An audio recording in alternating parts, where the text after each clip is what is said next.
Great. As people are joining, this is Namira Samanani. I just want to say hi to everybody in the chat.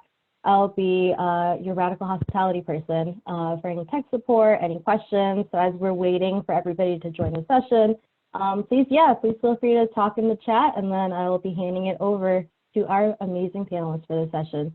And if you have any questions that's already on the top of your mind, please feel free to add them to the Q&A already.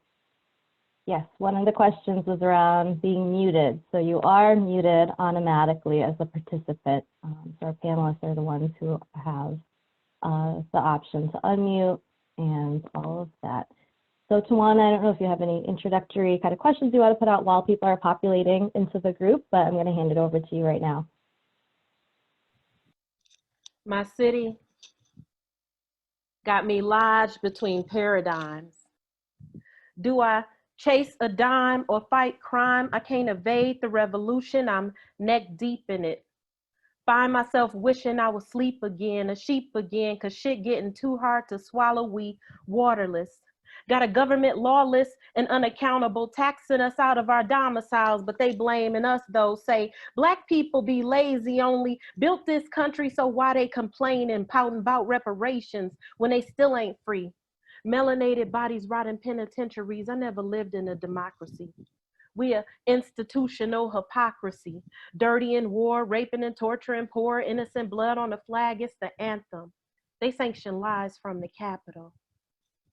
Peace, y'all. I am so excited. So excited for this session.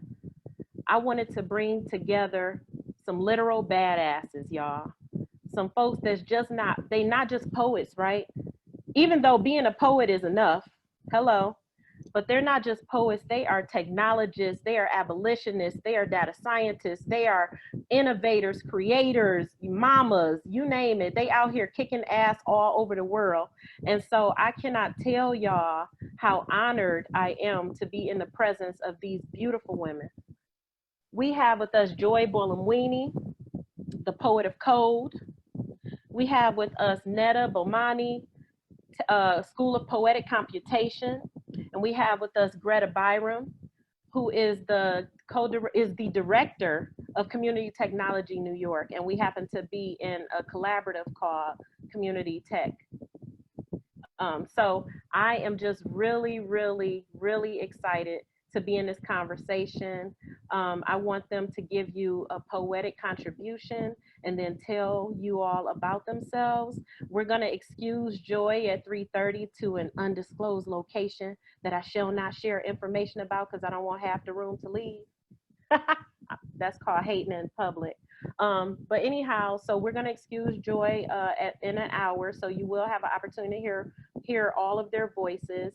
And then we're gonna go from there. And so without further ado, I'm gonna ask, I see Greta still working it out because look, we doing the AMC the first time virtually. Y'all give it up for the AMC, just give some love in the chat. Give it up for the AMC for taking this badass 21-year-old conference and like making it happen in the middle of pandemic and uprising, shifting it all the way over to virtual. You know what I'm saying? Like that's no small feat to be planning something for a year and a half and then have to switch in a matter of months. But anyway, thank y'all for working with us and thank you for working with the AMC. So Netta, you down for us to start with you, beloved? Sure, let's go. Let's go. Okay, so I'm gonna share my screen.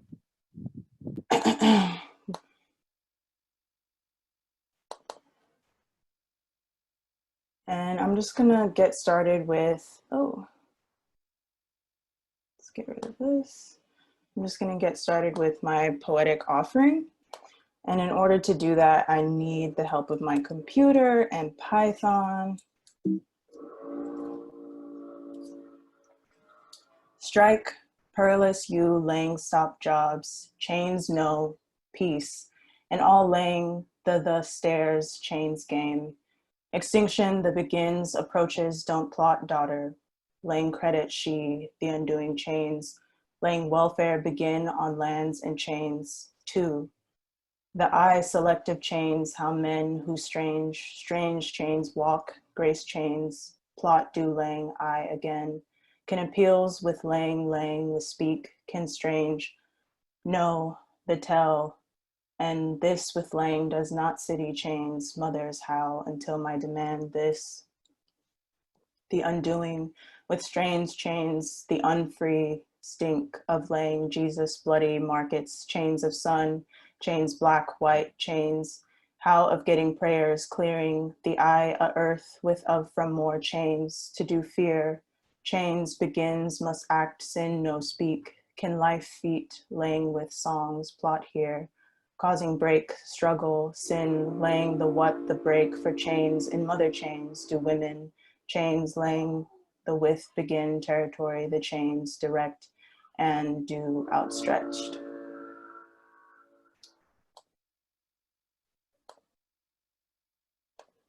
So my name is Netta. I'm an abolitionist, I'm a worker, I'm an occasional coder, occasional poet, and I'm just super happy to be here today. I'm really thankful that my friend and collaborator Tawana asked me to participate in this panel. I've been looking forward to participating in the AMC, and I'm so happy that we're on this year. I just shared my poetic offering with all of you, and in order to compose this poem, I wrote a Python program that you're seeing on the screen here.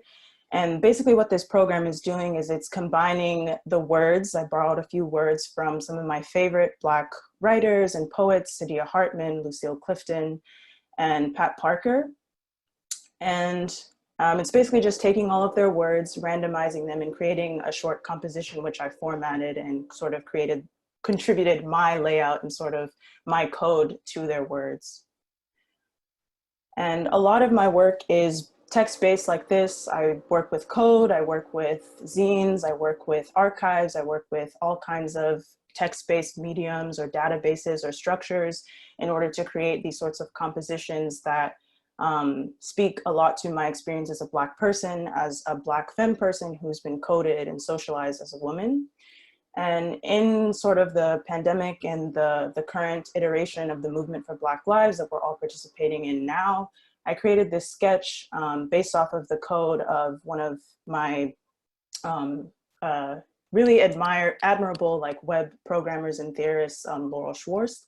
I saw that Laura had created this basic like website, which had a few names of all the recent Black people who were killed by police. And what I did is I expanded Laurel's code into and connected it to the Washington Post database, which has been collecting all the Black people who have been killed by police since 2015. And I made a website that essentially just goes through that entire list throughout as long as you keep it open. So I can send the link in the chat after I'm done speaking so that you can all see that for yourselves. And another thing that I'm super into, anyone who knows me knows that I love zines. I make a lot of zines. I'm always making some form, shape of a zine. And this latest zine that I made with my friend and my mentor, Miriam Kaba, is a zine about Bonita Carter. Bonita Carter is the first sort of historical example that Miriam and I know of a city, Birmingham, Alabama, coming together and protesting and shutting a city down, shutting a police precinct down in order to advocate for justice for a Black woman named Bonita Carter in the late 70s. And so a lot of what Miriam and I focus on when we're making zines together, or we're just, sharing information with one another, is the prison industrial complex, and more specifically, trying to channel the stories that incarcerated people on the inside are sharing with us. And so a lot of that requires a particular kind of mental headspace to sort of engage with that deep, very deep connected struggle. And so we were looking for something that was a bit more joyful, a bit more encapsulative of another spectrum of Black subjectivity. And so this is actually the first webzine that I made, called Black Photo Booth. Usually this is how it goes when I'm with Miriam, is that Miriam has this archive, or this like physical archive, and she's like, hey, I want to make a zine, like, can you help me with this? And I'm like, yeah. So I digitized this archive of about 100 images of Black people in photo booths from the 40s up until the 60s. And then I compiled it all together in conjunction with Miriam's writing, and put it on this website, which I can also send in the chat later for folks who want to check it out.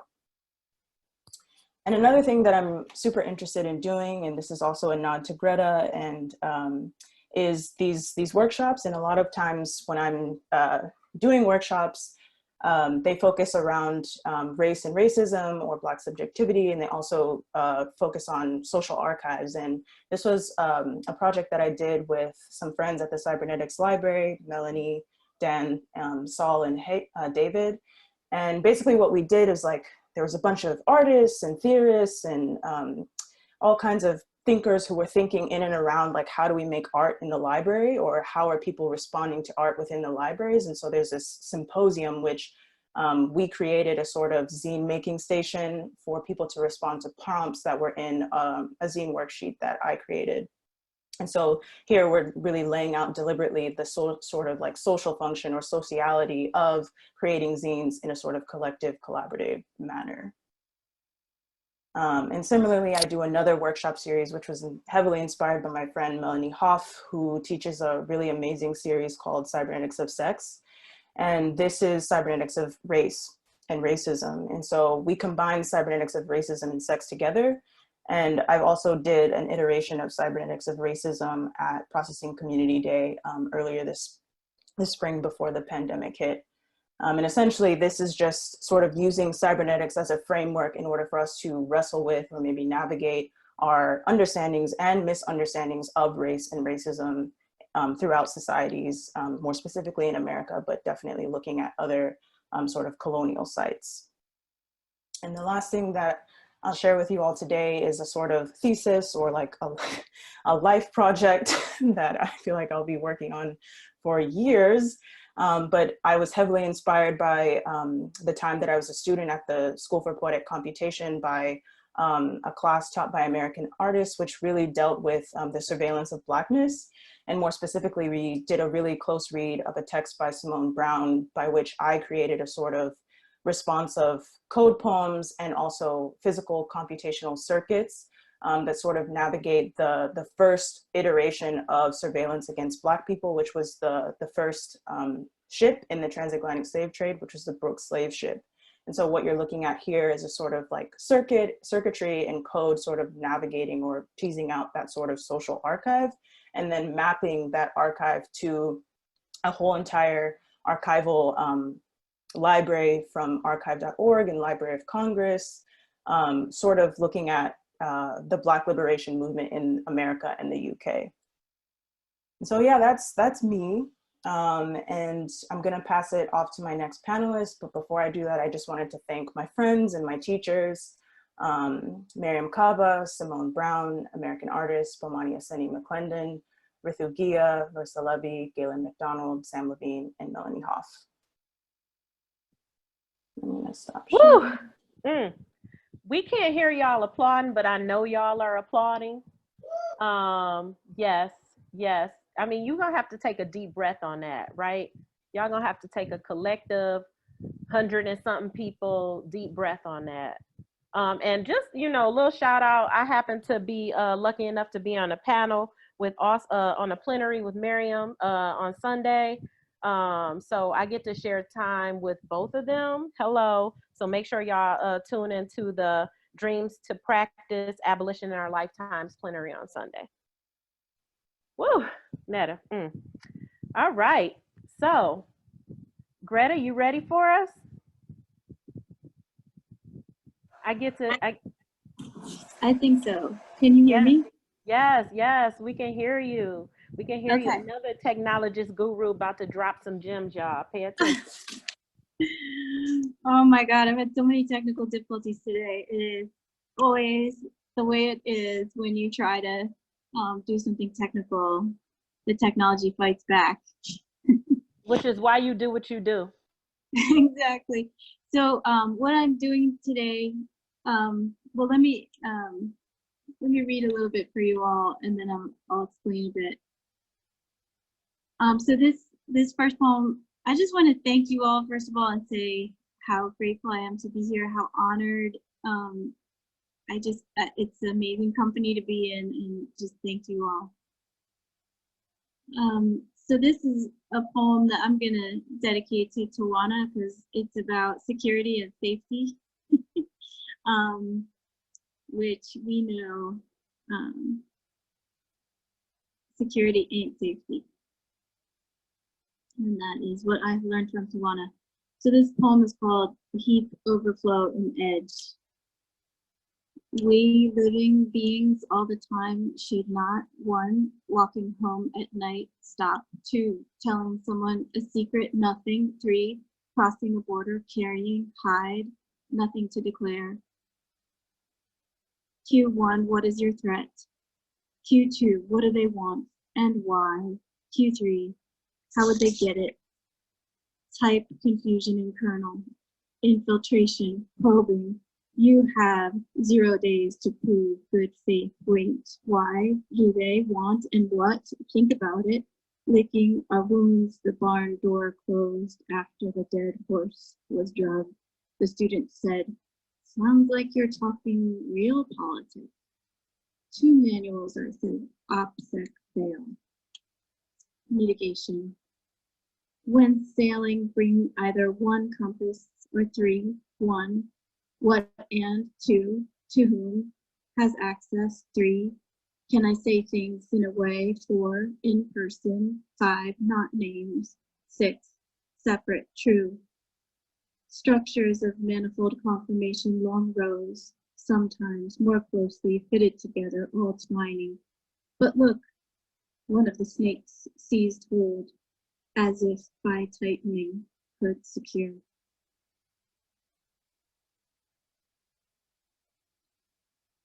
And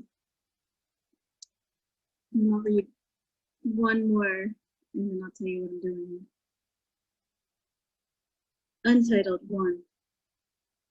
Any given moment. It is strange, over dinner she professed concern. I said, I believe our own age a choice. Beyond X and X, people are not inherently. Yet in pairs or 2s or 3s, hauled up, suspended over edges, each tower precarious, lined, broadcast valor, pitch mark black, the skyline, runic, our age protests. The radial avenues unlit, 0-point cathedral indeed thirsts, more burning, falling for something ultimate. Life cannot be written on, in principle. It is the facade, but the curtains give the building's color. Bright codes festoon the stairwell, arms outstretched. Valorous skyline, merciful, brave, forgiving. Maybe have exposed too much living as the architect. Red curves, some blue, mostly red, the surface of contested wealth bearing. If you feel the city is possible, trying to say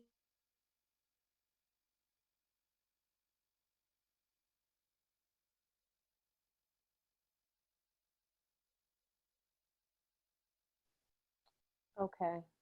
Unfortunately, something true, the stairs, streets, strangers, they laid a blue tablecloth, water, fruits, and offerings, trying to say something, a thirst.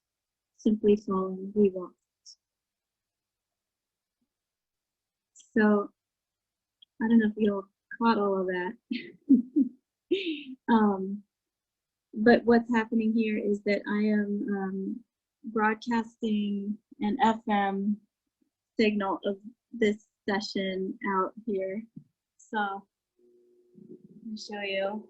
We have a radio transmitter, and I am broadcasting today. Can you guys see it?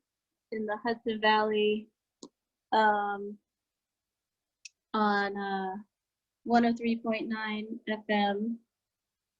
And so we have a double broadcast going on here.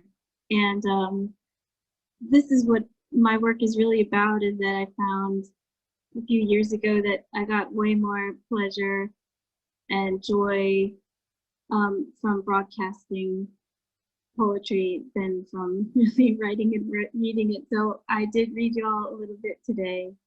But in general, what I like to do is open a space in the airwaves and allow other folks to read. So I'm broadcasting you all today. So we're translating everything from analog to digital and back to analog out here. And I've always felt that the act of broadcasting something on the airwaves, it's a magical act. It's it transforms intention using energy. So anything you broadcast on the airwaves is using electrical power, and it's sending out a signal using that power. So I've always felt like it's sort of a spell. And if you can say the right words over the air, that you're actually putting, it's like a spell, you're putting this intention that's carried by power out into the world. So yeah, I think my work is really about the broadcasting more so than the actual writing. And I'm gonna wrap up just with a quick quote from Ruha Benjamin, who writes about this so beautifully. She says that we need to cultivate what Octavia Butler called the kind of imagination that hears, radio imagination.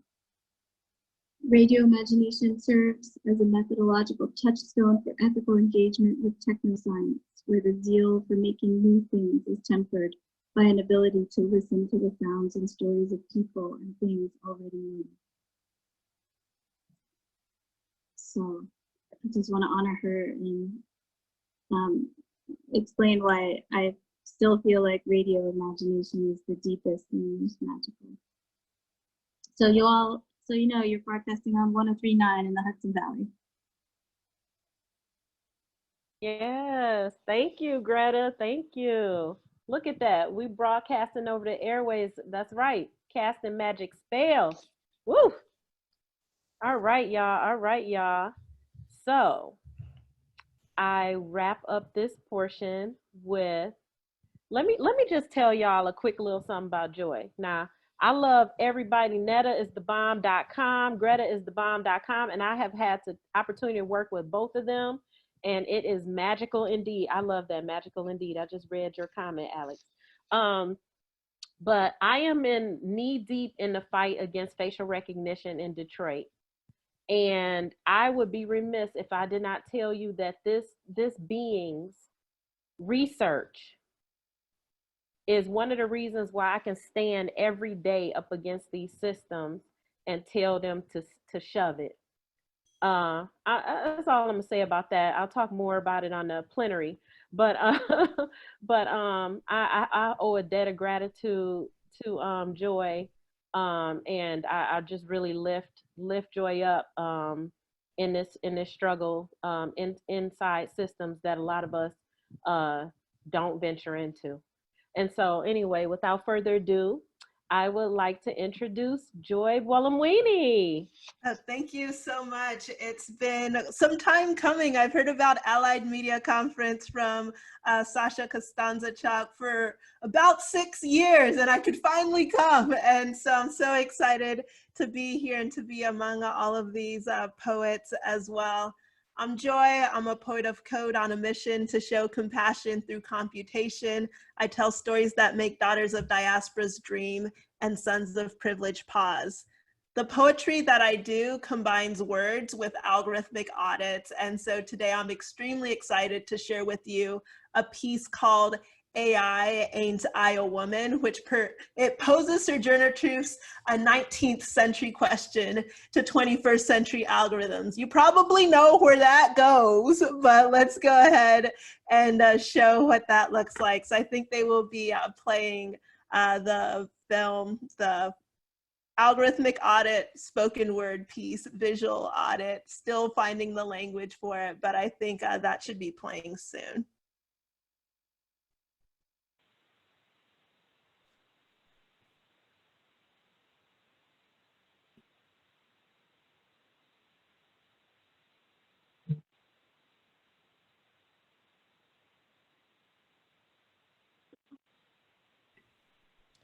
I'm not hearing the audio, but my heart smiles as I bask in their legacies. In her eyes, I see my mother's poise. In her face, I glimpse my auntie's grace. In this case of deja vu, a 19th century question comes into view. In a time when Sojourner Truth asked, ain't I a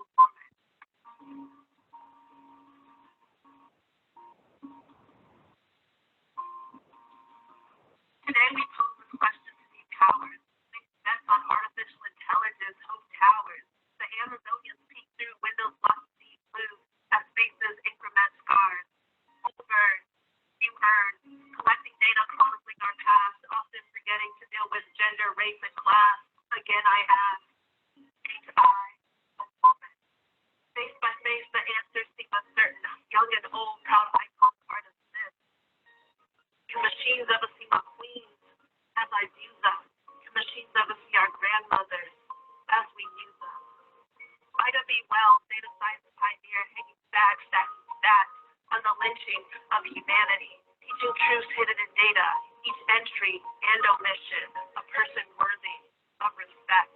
Shirley Chisholm unbought and unbossed the first Black Congresswoman, but not the first to be misunderstood by machines well-versed in data-driven mistakes. Michelle Obama, unabashed and unafraid to wear her crown of history, yet her crown seems a mystery to systems unsure of her hair. A wig, a bouffant, a toupee, maybe not. Are there no words for our braids and our locks? Does relaxed hair and sunny skin make Oprah the first lady? Even for her face, well known, some algorithms falter, echoing sentiments that strong women are men. We laugh, celebrating the successes of our sisters with serene smile. No label is worthy of our beauty.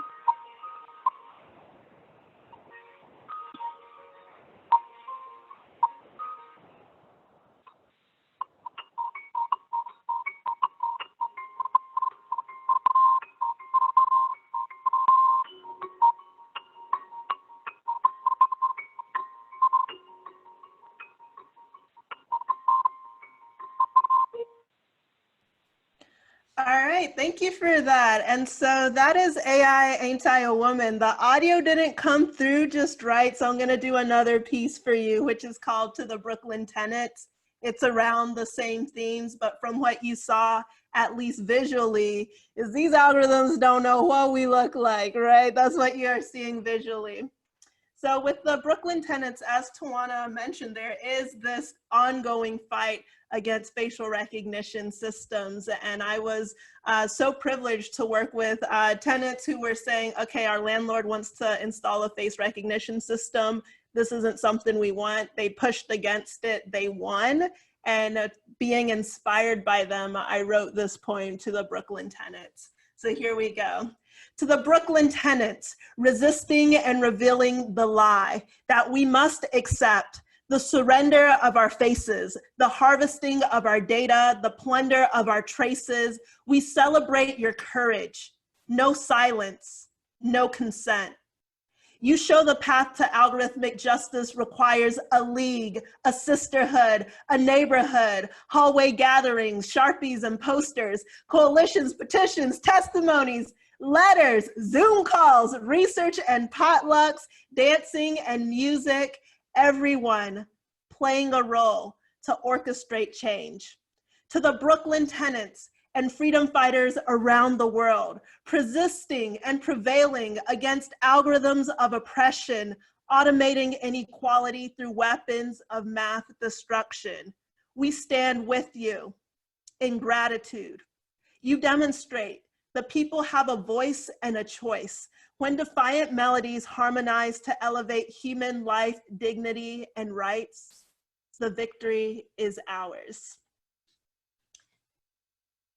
And so this work that you're seeing, and I really resonated with what Greta was talking about, from going from the analog to the digital and then back to the analog, is really the culmination of research that I started back in 2016, showing that facial analysis and recognition systems didn't work quite the same for a range of different people, right? So more prone to errors, which lead to real world misidentifications. You might have heard of the case of Robert Williams, another man in Detroit, and so many more we don't know about, where you're falsely identified as somebody you're not. And then that can lead to wrongful arrest. And even if these systems did work right, then there is still the specter of surveillance. So they're problematic if they work, they're problematic if they don't. And the research that I have done has provided empirical evidence that supports the cause, right? So we've been known these systems are messed up. Here's the MIT-backed research. Let's continue the conversation. We don't have to do a derailment of, are you sure? And so that work, right, I would call that a bit more in the digital, going back to Greta and talking about digital to analog, where I'm using performance metrics of technical systems in order to really get to performance arts. And so my background is as a computer scientist, but I call myself a poet of code because I realize that the most important work I do is around storytelling so that people understand the implications of the research findings, why it matters when we see Amazon label Oprah a man, right? Or Google label Sojourner Truth a clean, clean shaven, and so forth.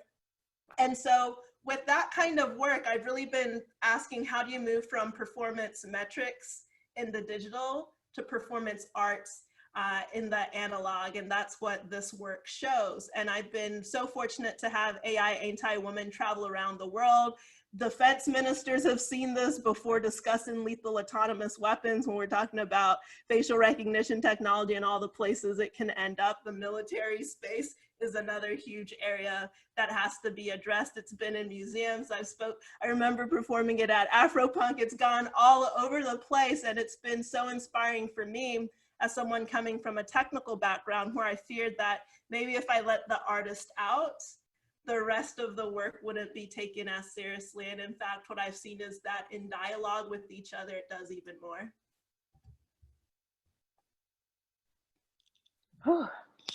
Look, y'all, now y'all see why I had to get these folks together, right? Not only are they phenomenal poets, but they are also innovators, like I said, abolitionists, mamas, you name it. I mean, we broadcasting over the radio and the internet at the same time. And you know what? We don't worry about technical difficulties because we know our vibrations are high and that you will get and receive the message regardless. And so, yeah, so, it's an inconvenience, but, the message cannot be stopped. So I wanted to ask you all, being a poet, someone who wrote their first poem when I was 7 years old, and I knew before I knew anything else about myself that I wanted to be a poet. And at some point I'm going to retire as one. But, neither here nor there. I wanted to ask you how you think the existing in this world through poetry, right? The way that we experience poetry, how it impacts how you approach your work and why you're doing the type of work that you're doing. I know for me, I see everything poetically. I see whether I'm weaving through systems, against systems, trying to vision an alternative to a system, everything is poetic for me. And so I wanted to hear a little bit more about you all and your practice and how being a poet impacts that. And so I want to start with you, Joy, since you're going to hop off soon. Let's go ahead. Sure. So for me, it's almost as if when I try to escape poetry, it still comes back to me. So my background is in computer science. I was really fortunate to be at MIT to do my graduate work, and I was working on an art installation. And with this art installation, it was using computer vision to track my face into a mirror so I could become a lion or Serena Williams. I was just doing my thing, having fun. Okay, let's be creative. I've arrived here at this place to be innovative. And as I was doing that project, it didn't work that well until I put on a white mask, right? So Fanan already said it, black skin, white mask. And so it was a very poetic moment to be at MIT, the so-called epicenter of innovation, right? Where you're supposed to have access to all the best tech and so forth. And in that place, being reminded this wasn't a space that was created for me by literally being in the white mask. And that's what led to this term, the coded gaze, right? So how you have the male gaze and you have the white gaze and you have the post-colonial gaze. Okay, let's add to another one, right? The coded gaze. And so in some ways, it was my art and exploring the creative that led me down this exploration. But it was also one thing that I think I take from artists and poets is the courage to shine a spotlight on what's uncomfortable. And so in that moment, it could have been easy to do what I did 5 years prior when I was an undergrad. And I ran into issues where these systems weren't, getting my face, which isn't the worst thing for surveillance state, but if you get misidentified, that could be an issue. So we need to amplify what's going on so we can address it in appropriate ways. But when I first came across it, I didn't feel I could use my voice. I was an undergrad at the time. I was just trying to get through. I'm like, can I get this degree? Can I move to the rest of it? And it was looking at what the role of a poet is, right? To shine the light on the uncomfortable that let me feel that I could do this research and that it was important. And what seemed like a singular experience of coding in this white mask actually had implications for so many people of color, especially. And so when I think about that moment of literally coding in a white mask, it was a wake-up call for me to use the skills I've gained, but also the voice I have, and bring all of myself into this exploration. And so when I set out to do my PhD, I specifically said I want to do a poetic PhD. And I remember like quite literally some people laughing when I explained this idea of an algorithmic audit that's also a spoken word piece, right? What you saw with AI Anti-Woman, and we've set some links so you can watch it in a different space. But it's the poetic courage to shine the light on what's uncomfortable and what society needs to look at that I bring into the research that I do. Woo! Netta, you want to hop in here? I'm muted. Yes, I can hop in. I think, yeah, Joy brought up some really critical points, which is this, that poetry has some kind of metaphysical sort of orientation that allows us to really fully be in our bodies, be in our existence in a way that maybe other disciplines or fields don't really fully allow us to show up as ourselves in. And I think like, this is something that I think about a lot myself as like an abolitionist, and more specifically as a student of Fred Moten, is that when we're thinking about poetry, oftentimes when we're in a sort of state of poesis or poetic mind state, it's really about really grappling with the fact or all these contradictions, that the way that we understand the world, the way that shit is supposedly told to us to have gone together in this way or been organized in this way, is not actually how maybe it should be, or how we want it to be. And so I think for me, poetry is a really important technology of the self. It's a technology that we use in ourselves, in our internal state, to sort of navigate through all these disparate contradictions. And for me, I don't think before this panel, like I was calling myself a poet, but I absolutely think poetically, and I'm always thinking in sort of these disjuncted or sort of disparate ways, and trying to create all these amalgamations of all these different sort of mediums. And poetry is the one thing that binds them together, is a sort of looking at things more abstractly, but also where it really connects to my experience as a Black subject. And there's something so immutable and so illegible about Blackness that only poetry can start to unravel, or maybe gesture towards like legibility. So yeah. Ooh, y'all, I see y'all talking about needing a transcript. Hell, I need the transcript. I need the transcript of the session too. This is tripping me out. My mind. One thing you'll learn about me is that if I see you as a poet, I'm going to call you as a poet until you see you as a poet. And there are a lot of folks in the world who can attest to that. Some of them have now written poetry books, and they told me for I don't know how long that they were not a poet, but these folks were already poets before I started calling them poets. So and yeah, so Greta, how would you like to tune in to this question?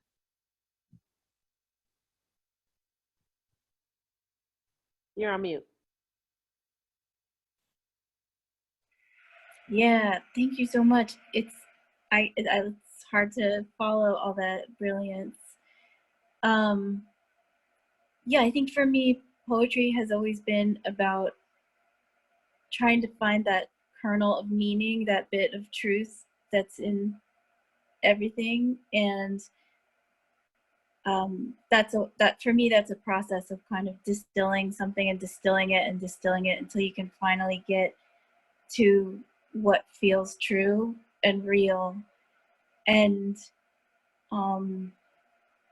you know, that process, I feel like there's always so much interference and extra noise. And what I'm hearing today from folks is so beautiful and clear. And in a way, you know, Tawana, you were saying, you know, even if there's technical difficulties and interference, that's okay. I mean, I think what poetry does is it kind of like, it almost, you kind of collectively go through this experience of distilling out the noise and the static, and that is the magic of it.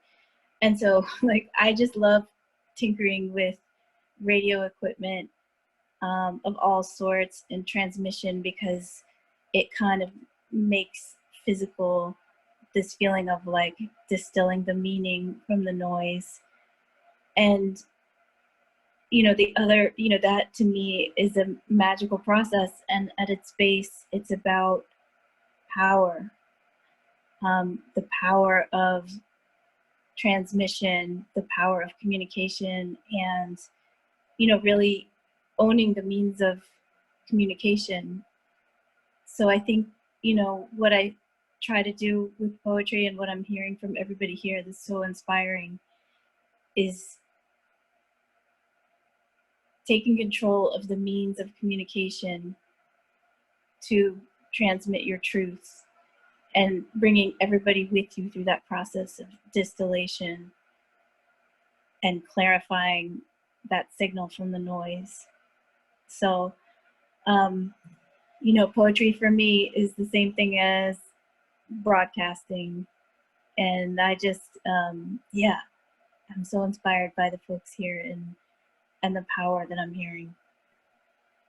No, just piggybacking off of that, when you were talking about distillation, there are two lines from AI Anti-Woman that I truly feel when I perform it, and like people are like whatever, and then they catch the tear, right? I'm like, oh, okay, because sometimes it's like tech audiences or policy, you know.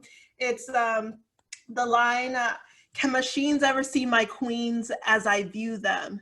Can machines ever see our grandmothers as we knew them?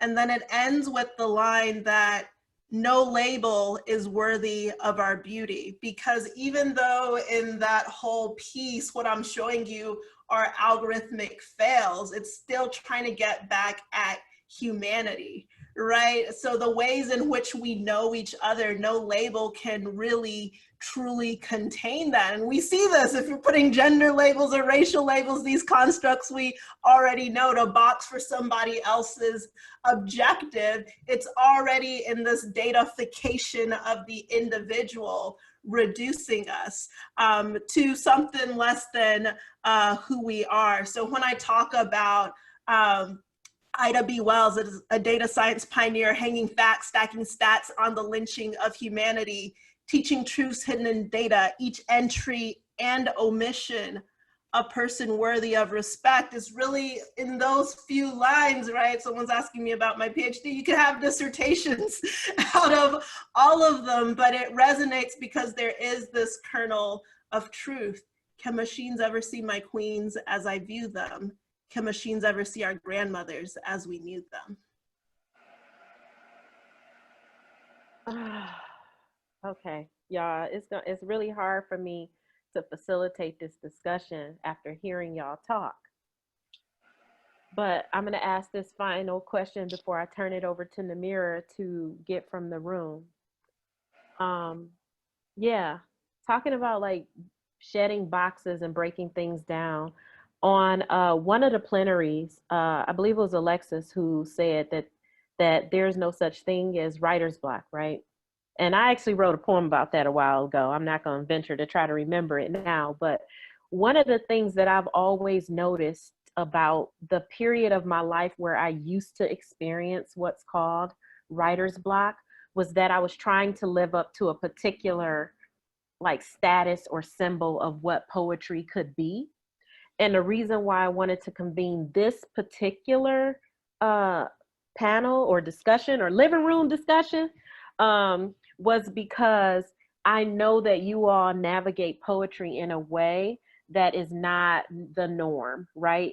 Or quote unquote norm. In a way that is literally weaved into systems, weaved against systems, weaved into so many things. And so I wanted to have you all talk a little bit about like, have you ever had a period in your life where writer's block was a thing for you? And if it still is, what are some of the ways that you navigate that, right? And so yeah, so it's not to say that if you still experience it, that it's somehow a negative, but I want to speak for myself in saying that once I shed that, I'm writing to transform systems. I'm writing to innovate, and contribute to the world we all deserve. All that other stuff went out the window, and so I love to hear y'all speak on that. And so I'm gonna keep starting with Joy only because like we down to like 10 minutes of having her having Joy participate in this, and then you all hop in Netta and Greta afterwards. Yeah, no, I have writer's block all the time. I got this PhD I got to turn in, and then I signed a deal with Random House to write this book, Justice Decoded, as the work is unfolding. And so my writer's block, though, is all the work that is happening and finding the space to sit down and be still. Because I find that when I sit down and I can be still, what needs to come out flows.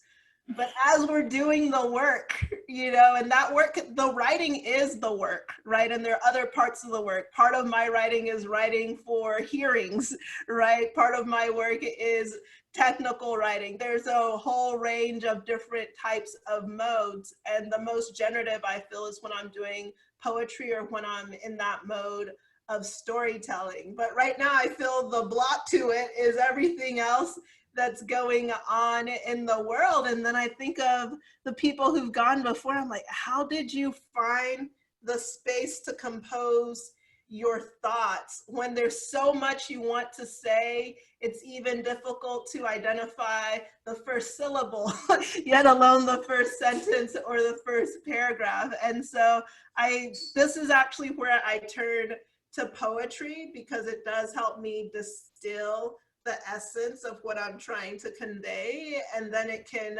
manifest itself in different kinds of ways. But I feel blocked by circumstance to have space to be still enough to channel what I want to share or express or what I'm learning from other people.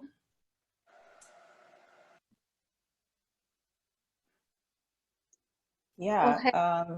Oh, Greta, you want to go first? That's okay. I was just going to say that, yeah, I had writer's block all throughout this week. And just all the time leading up into this panel, I was like, what is my poetic offering going to be for this panel? Like, what am I going to write? And yesterday and the day before yesterday, I was just racking my brain trying to figure out like what I was going to share. And so my sort of resolve for that was to collaborate with my computer. I was like, let me just write a program that can help inspire maybe some thoughts, because I was reading Saidiya Hartman, I was reading Pat Parker, and I was reading Jose Esteban Munoz and some Foucault and like all these other like writings, just to sort of like get in this space of like, thinking about text and thinking in a sort of what Camila Janan Rashid calls a primitive hypertext space. And I was still just like, I'm not producing anything that I feel like I'm ready to share. So I ended up just collaborating with the computer, and then the computer sort of helped me unburden myself from creating being so attached to what I create, because the program that I wrote just makes these random poems and none of the poems are the same. And so it's sort of liberating in the sense to sort of like work with the computer in that way. But another thing that I think about when I think about writer's block or just any type of creative production issues is just that I really like what Miriam says. She says that she's somebody who is making under duress, sort of like responding to a lot of the societal problems. And I feel like I'm the same way. When I often find that I'm making a lot of things, I'm writing a lot of things, I'm creating lots of code when I'm responding to or sort of navigating all of these tensions in our society. And so, yeah, that's definitely something that I notice about myself. And I find that when I'm not writing, or when I'm in a state that might be understood as like writer's block, it's really just because I'm not in community or I'm not in struggle. And I'm just sort of like in a lull or like a sort of liminal state where I'm just resting or like doing nothing. And I'm like really comfortable with being in that position. So yeah, I think for me, a lot of the times, like I've it's difficult to be creating in community and in struggle. And it's oftentimes, there's always some struggles with like, oh, am I happy with the things that I'm making? Or do I feel like, should I have made that thing that I made? Like, did that need to be made? Like, those are other discussions. But I think being in community and being in touch with other people that are my neighbors and my friends and my teachers and other co-learners, like that is often how I sort of resolve any type of writer's block. Yeah, all of that sounds so right to me. And I was really inspired, Netta, by the workshop you mentioned at the library. And that's always a way that I've loved to work too, is, with fragments and cutting things up and, starting from a place where you're like, there's something in here that I'm trying to get at. And I might physically have to cut up the paper and glue things together and add media to like get to what it is that I'm trying to hear. And I feel like a lot of when I get writer's block, it's because I can't hear, I can't hear what's trying to talk to me from my, what's around me, from other people, from my heart. And so cut ups, collage, and then taking text. A lot of my poems are just other text that I cut up and rearrange. And then I think like you were saying, Netta, about collaborating with your computer, and Joy, I think, your work is like that too, is that the interface with technology is another way to, it physically feels like turning a knob. You're like trying to tune the thing. So something about the physicality of the medium really helps.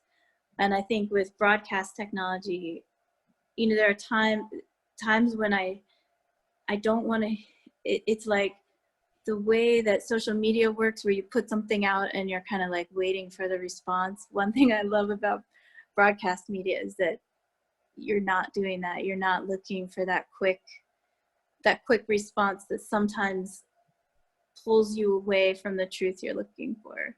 You get caught up in emotion and that feedback loop of social media. And that's another way that I think like sometimes you can't hear the thing that you're trying to hear, the truth of things. That's something you were saying, Greta, that resonated with me, and we see it a lot in your work as well. Netta and Greta, I like this. Where you're talking with the computer. I remember when I was just testing various spaces, and I would put Black women through IBM's Watson system, and I kept getting the label First Lady. So that's what led to the line, does sunny skin and relaxed hair make Oprah the First Lady? Even for her face well known, some algorithms fault her, echoing sentiments that strong women are men. The reason was literally looking at the results. Or the other thing I noticed, right, I would put, when I did Ida B. Wells, it was describing her hair as a hat. right? Or Michelle Obama, her photo when she's younger, describing her hair as a toupee. So are there no words for our braids and our locks, right? Like it's literally what I'm seeing from the system that I feel compelled to say, wait, did you see that look? And the people around me not looking like me, they're like, oh, it's not a hat. I'm like, come on now, that's part of the problem. What do you mean walrus mustache? Like sometimes you just let the thing speak for itself. But it's so true that sometimes, at least with the kind of work that I do, there's so much to write about with just what I witness or I experiment with, right? So let me see what happens here. This is, I did with Deb Raji, this project where we ran the faces of the women of Wakanda, right? To see what we would get. We basically found out Angela Bassett was ageless. Like none of the aging estimations were even close to her. But it's these sorts of explorations, like truly experimenting, seeing what comes out of that, and then expressing it in some way. Ashe, I know we have to excuse you, Joy. I will say this though, one of the ways that I don't mess around with all the computers like y'all do. And I've spent a lot of time resisting them, but now I've been brought over to your side. But but one of the ways that I've used social media in the past is just getting random suggestions from community members on Facebook and saying like, I'm gonna write a poem and drop all the lines, and like the first 50 people who give me a phrase, that's going to be poetry.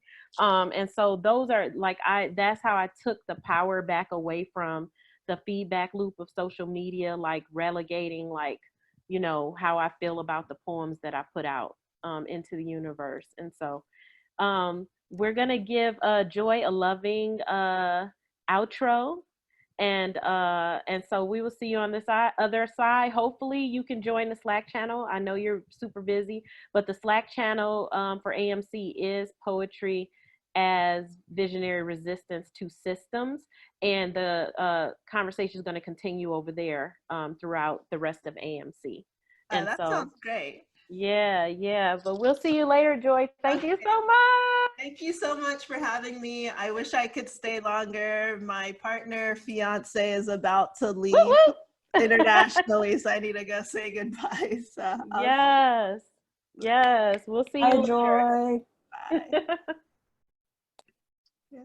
So now I'm going to pass it to Namira for this last half hour so you all can hear from Greta and Netta. Thank you so much. Can y'all hear me? Okay, great. We have some amazing questions in the Q&A. So for all of the attendees, if you do have, I've seen some upvotes already. So we have 2 questions that have 14 upvotes. But please head over to the Q&A. We've got 6 questions in there right now. Please add on any more that you have and upvote the ones you want to hear so we can do those ones live. So I'm going to go ahead and do the top 2 so far. We've got, the first one is from Jordan Jones, and they say, I would love to hear your thoughts about the relationship between poetry and accessibility in the revolution. Whoever wants to go first for that one. I can get us started. Yeah, I like this question because it's a question that I haven't thought enough about and I need to think more about. So I'm going to try to do some co-thinking with all of you. I think the one thing that makes poetry an essential tool or medium for accessibility is that, at least for me, when I'm writing poetry or I'm thinking about poetry, I don't feel beholden to being so articulate. And I think, you know, a lot of Black feminist theorists and scholars have theorized and thought about this sort of crisis of articulation that Black women and other Black people are often bound up or otherwise like wrapped in.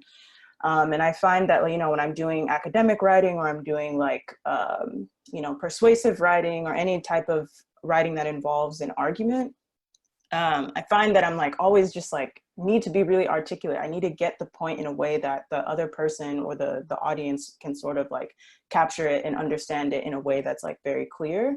Whereas like poetry opens up a space for people who maybe don't think linearly, or maybe don't think in a sort of academic or sort of rhetorical Western way of thinking. And I think that for Black people, for brown people, poetry, for disabled people, for people who are on the spectrum in terms of their mental health and sort of learning disabilities and all of this, I think poetry is the way, this is like the avenue that we all have to sort of level the playing field. If legibility is not an issue, if articulation is not, you know, the desire or the end goal, then poetry 100% like can make way for new forms or new types of communications amongst all of us on the spectrum. Ashe, and I'll just say before Greta answers, I make up words all the time. I'm telling you, poetry has liberated my mind in a way. And I think that's probably why I've been a troublemaker my whole life, is because I knew I was a poet since I was 7. And so people telling me words don't exist or that sort of thing I've never had a barrier. You're gonna get a sentence from me that says contemporaneous and what up though, yup, in the same sentence, and I'm not gonna feel any way about it. And so yeah, I think because revolution is, as Grace Lee Boggs would say, it's like evolution towards being more human. It's that transformation, and poetry is always transformation in action, right? And so, yeah, it does. It helps you to decolonize your mind in a way that I think a lot of other uh, technical tools don't allow you to.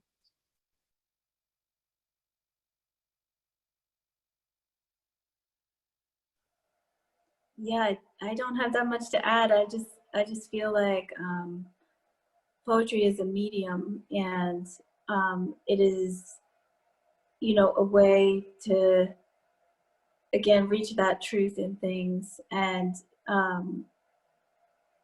it's a tool. And you know, I think yeah, I don't have that much to add.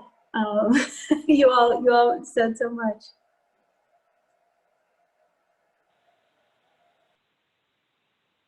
That's more than fair, Greta. Thanks so much. We've got another really cool question here. Would love to hear more about NETA's use of archival materials to unearth history and reshuffle priorities, connecting between different archives and databases, the process of translation and transmutation.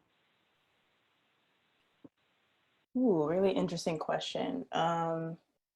I'm not sure what reshuffle priorities means in this question, so maybe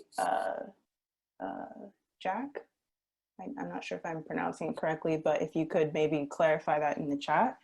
But in terms of just the sort of translation or transmutation or just working with archives in general, I think it's really difficult for me to work with these archives because oftentimes, again, it's like coming to head or being immersed in or sort of wrapped up in these institutions and these systems which have the power to create archives and have the power to collect people's work. So for example, the work that I was showing from memory of a stateless person was pulled from Library of Congress and archive.org, and those archives like have whole entire like contexts associated with them that are extremely problematic in terms of like why are certain slave narratives like existing in these archives? Where did they get these images? Did they come from these Black people and these families? And oftentimes like I find myself sifting through or again like confronting this sort of like white inferiority and sort of like these other systems of racism and colonization within these archives. And so maybe, yeah, I'm seeing your comment in the reshaping agendas, making invisible visible, rupturing the status quo. The way that I sort of, I try to make, or I believe that maybe that I'm acting in a way that might be interpreted as like counterinsurgent or maybe subversive of these archives. And especially in terms of like creating my own archives, I really love the practice and the ethos surrounding like oral history and conducting interviews and redistributing the power back to the community in which these stories come from.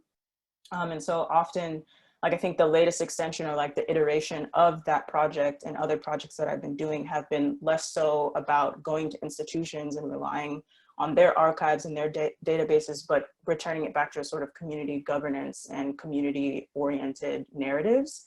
And then recording that with our own equipment, and sort of like trying to build these archives up from scratch, because there's no way to disentangle yourself from these institutional issues and problems. And often, like, I feel a lot of contradictions when I am working within these other databases that don't necessarily feel like they're inclusive or maybe representative of my principles as an abolitionist. Hopefully that answers your question. Let me know if it does or doesn't. Thanks, Netta. The next one, I'm going to just a little bit of a two-part. So from Kara or Kara at Greta, it sounds like poetry is a process for you. I'm new to poetry as a medium, and I'm wondering about the distillation process. Does it feel like a removal of excess, or is it more of a refashioning? Wondering what it feels like for you. And then the second part is for Netta. So Rajani asks, what does it feel like to work with the computer? So Greta, we'll get started with you first and then move to Netta.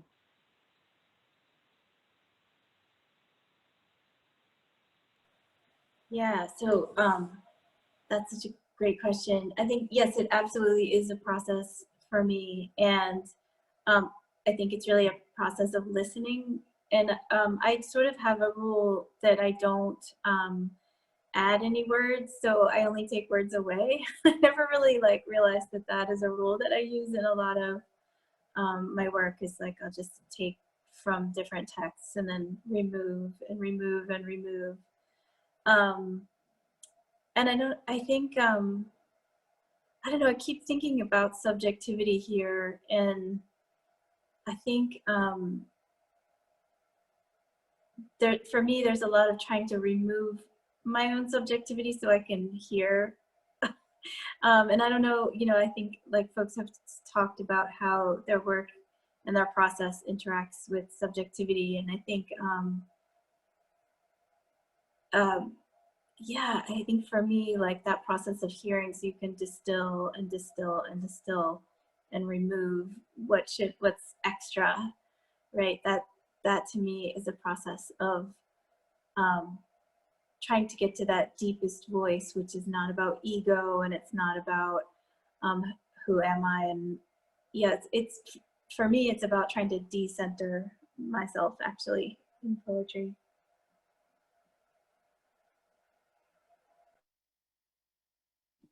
Can y'all hear me? Yep. I don't know, my video feed is like frozen. So all We I can can still see is hear the you chat. very clear Can though. y'all hear me? Yep.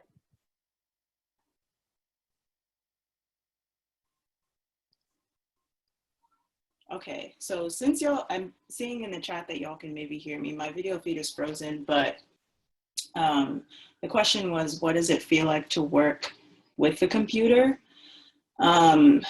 Yeah, this is a really interesting question, because it often feels terrible to sit behind a screen and sort of be confronting like this device that has been designed by a very select few. Like, I have a Mac, and this is like a very proprietary corporation, and like all of this sort of like standardization of this software is something that I'm always like wrestling with. I don't like the fact that I paid so much money for this machine. I don't like the fact that it's not something that I fully and completely understand. And as somebody who's very new to technology, very new to sort of being closer to the machine and how programs are created, the more that I learn about the history of computation, the more self-aware I become when I'm behind the screen. And so when it comes to, working with the computer or collaborating with the machine, I think I'm always navigating that in what I do. And oftentimes I'm having very meta conversations about the sort of physical computation, the object of the computer, and also like the content of what I'm creating, the text that I'm creating, the code that I'm creating with this computer. And so for me, like I oscillate between feeling really terrible when I'm communicating or working with the computer, and I also feel really good, and like I find there's lots of points of joy when I successfully like write a program, or I learn something new about my computer, or I feel like, you know, I'm able to, because of this new knowledge that I have, I'm able to subvert the sort of things that I don't like about my computer and have a more like intimate relationship with my computer in a way that doesn't feel like I'm just, you know, typing things into a black box or a void. And so it's really just, yeah, it's a love-hate relationship for sure. But at the same time, being able to collaborate with my machine and knowing the things that I've been able to learn about poetic computation or just computation in general have opened myself up to different possibilities and ways of connecting all these other disparate interests that I have.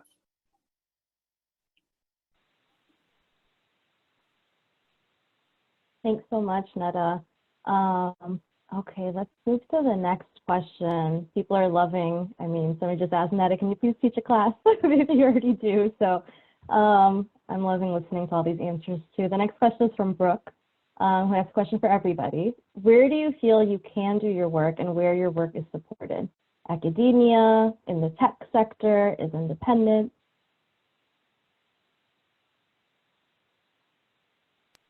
Ooh, I'll start that one. Great, Tawana. Yeah, so I mean, all of my books are self-published to this point. 3 poetry books, right? And so, yeah, I think that I have existed outside of any sort of system and barrier to putting my art into the world.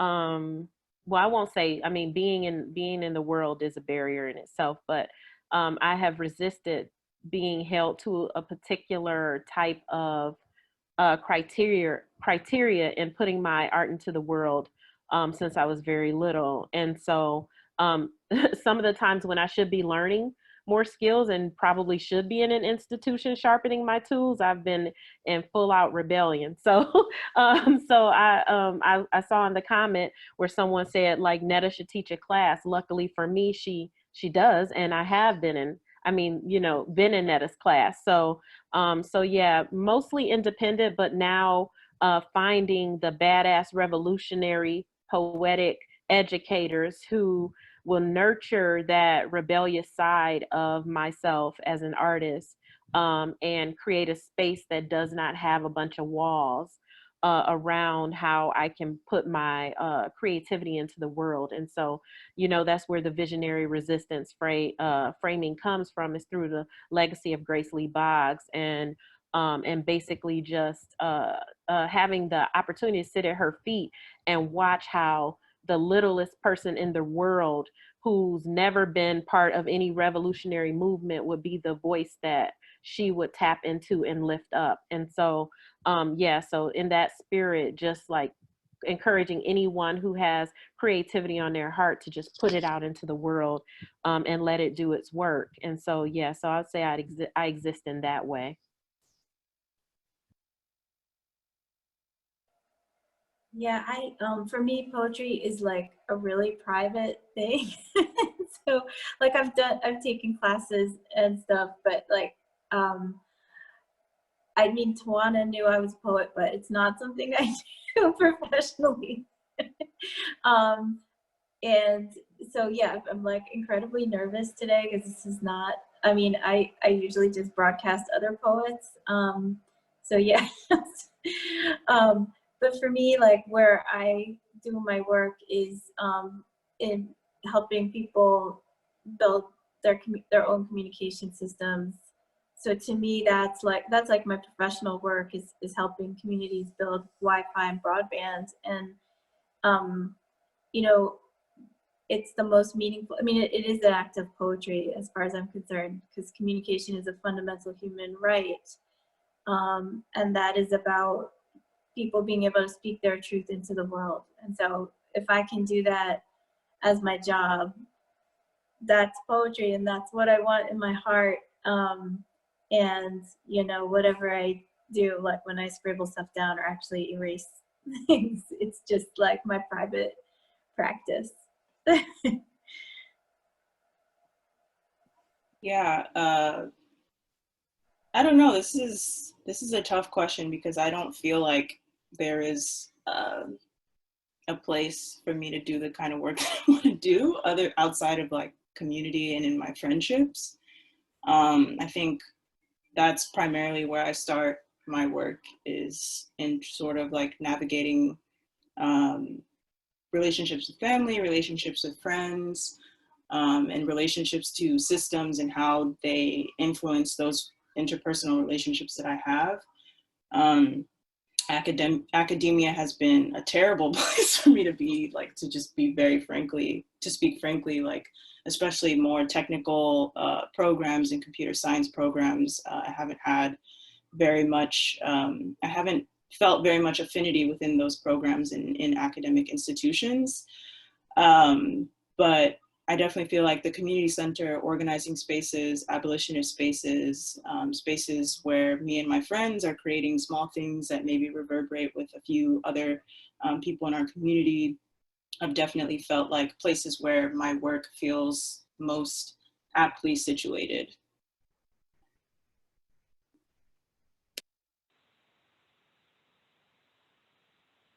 Thanks so much. This question that comes next is from Nina, who asks, how do you approach sharing or choosing a platform for your work? Question for everybody.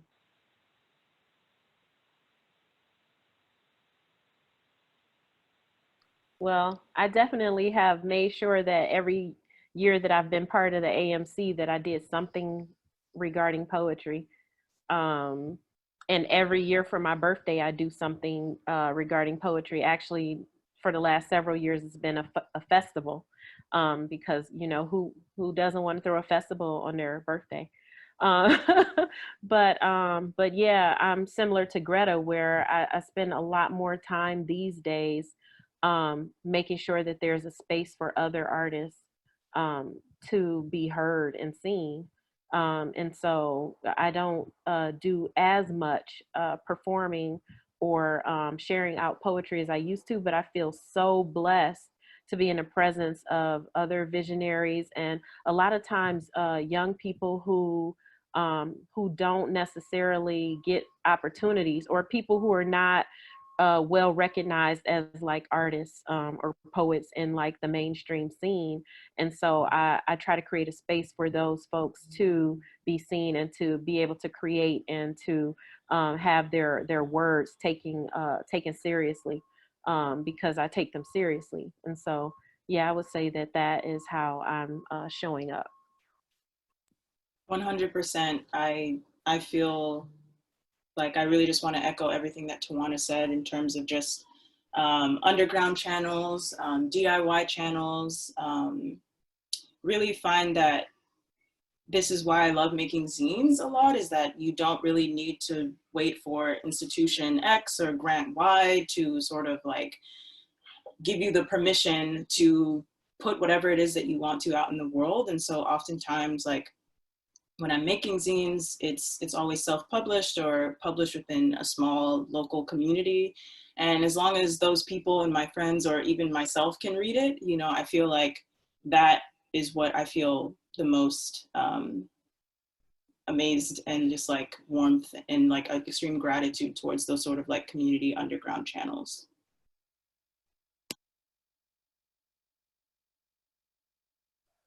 Yeah, same exact thing.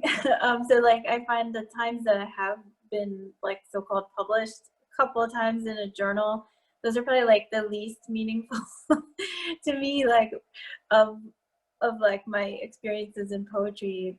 I mean, really, like the workshop that Netta gave that I was at, that to me that was like a wonderful experience of poetry, of co-creating with people and being in a space, and you know, it's just like just a beautiful experience. That's what I'm looking for when I share poetry.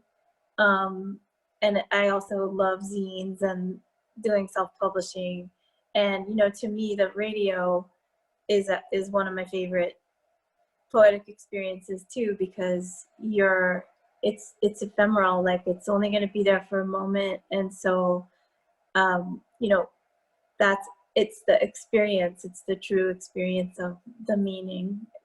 Yeah, so yeah, I think your the medium, or like the platform, is like the thing that makes you feel the poetry. It's not about like getting your name in a thing. I mean, for me anyway. Yeah, I love that, because it really is about the ephemerality, or the sort of the moment of the experience. As long as you're able to share this thing with yourself and other people that sort of like commiserate and engage in this, you know, this convivial experience with other people and gather around the work and the medium, I think that is not something that an institution can provide, or a grant can provide, or a byline, or any type of, you know, notarized like form of authorship. So I 100% feel everything that was being shared. Okay, so there's 2 questions, but we have 7 minutes. And so I've got to try to combine them a little bit so we can hopefully touch on both of them. Both are kind of tied to what makes poetry in terms of human versus computer, right? So these are from Liz and Sasha. So the question starts out: as we explore the ways in which tech can be used as a tool for resistance, we continue to discover aspects of what it means to be human as writers and readers, creators and consumers. Is code poetry? Can a computer write poetry? If so, then what makes poetry human, right? And then with this, Sasha asks about the connections being made between the glitches of technology and the natural rhythms of poetry, right? Sasha says, it makes me think of applying the same comparison to other natural glitches, like making mistakes along this unlearning journey, learning journey, many of us are on. How do you see poetry in the everyday interactions of this moment? So it's a lot, but I'm confident that all of you brilliant minds will be able to touch on both of these questions in the last few minutes that we have together. I'll do something very short, and then I'm gonna kick it over to Netta and Greta. Imagine if we had more poetic minds programming some of these algorithms that many of us are finding ourselves resisting. And so I'm thinking about the ways in which Netta is really intervening in these systems every time her vibration hits one of these technologies. And so I feel like it's so much deeper than programming, right? And it's really a bit of unprogramming, because if you start to feed these systems with the ways that we are experiencing our humanity, then you might be able to disrupt them from the inside out. And so that's what I want to offer, but I want to hear from Netta and Greta to take us out.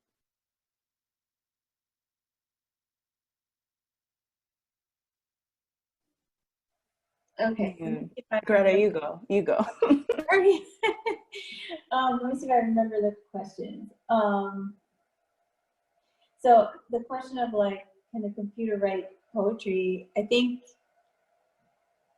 you know what, I'm gonna back away from that one. I think it can, because it's about the moment that you experience true meaning. So it doesn't sort of matter where it comes from. That's my personal opinion. I actually wrote a poem using the new Google AI, the new Translate that uses the AI. That's really a strange poem. Anyway, then in terms of, yeah, so I want to say that I think literally poetry is insurgent. Like, it is a way, you know, thinking about using poetry for resistance, which I just want to like kind of circle with this back to the theme of our session. You know, true meaning, truth, like the kernel of meaning after you distill everything else away, that's power and insurgence. And so in that way, you know, poetry is dangerous. It's good, dangerous. It's something that allows us to find each other and communicate in a world where I feel like, especially now, there's all these forces that are just interfering with meaning and interfering with truth. And then I think, like, literally using computers, using technology, to disrupt power. Like, that's what I do every day, right? So I think like knowing how to do broadcast radio, you know, in the future we're looking at these days is a really good tool, maybe better than knowing how to do Wi-Fi. But either way, yeah, you're kind of blending the human and the technological to be disruptive by telling truth. And, you know, that's what I always want to do with poetry. Yeah, these are really amazing questions, and I'm just spiraling, trying to answer both of them in a way that one keeps in mind the time and also just like feels like an actual answer. And I think for the first one, regarding, you know, can a computer write poetry? I think we really have to define like, what is a computer in this context? Because if I'm thinking about myself as a human being who has a brain, I'm a computer, I'm capable of writing poetry. The same way that a plant, which engages in amazing poetic process of photosynthesis and has all these sprouting capabilities, I feel like that is a computer that can create poetry that has a reverberation that reaches me and reaches other human beings and non-human beings. So I would say, yeah, like absolutely. Earlier today, when I gave my poetic offering, I basically just passed the computer a little program, and then the computer spat a poem back at me in the sort of like physical hardware computer, you know, version that we all sort of have in our minds or might have in our minds. But then, you know, you think about this sort of the capacities of computer and the capacities of human. Not all human beings are writing poems the same way that not all machines are writing poems, or not everything that is outputted by a machine or is created or produced by a human being can be read as a poem. And so I would say that there is poetic code, but there isn't, not all code is poetry. The same way that there is a lot of poetic writing and a lot of poetic literature, but not all of writing is poetic. A lot of writing is just technical, it's legal, you know, there might be ways that we can interpret it poetically. There might be ways that we can bring our own meaning and experience as human beings, as Black people, as brown people, as poets, to whatever it is that we're reading or engaging with. But yeah, I don't know what, I think that is the kind of key that makes poetry human, or makes poetry poetry. And then in terms of just like the glitches of technology and these sort of natural rhythms of poetry, I